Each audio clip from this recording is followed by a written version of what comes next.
हमारी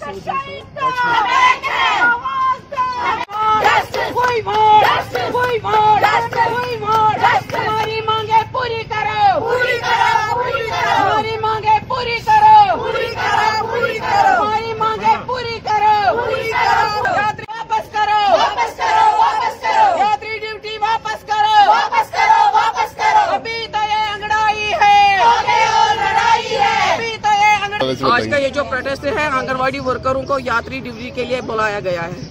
4-4, 5-5 लड़कियों को एक जगह पे बुलाया गया। आप उनको चाहे आर्मी के साथ रहो, चाहे पुलिस के साथ रहो, चाहे किसी के साथ रहो, इज्जत का कोई ख्याल ही नहीं है।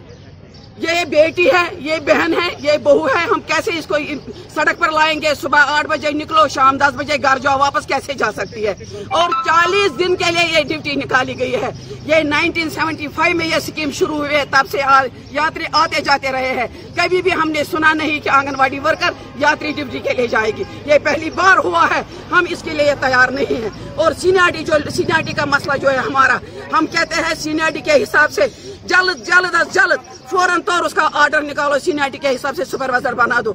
और हमारा जो पे है, जिस तरह दिल्ली स्टेट में 10,500 रुपए आंगनवाड़ी वर्करों हेल्परों की पे है, उसी तर्ज पर जम्मू कश्मीर के आंगनवाड़ी वर्करों को भी देना चाहिए, जल्द देना चाहिए।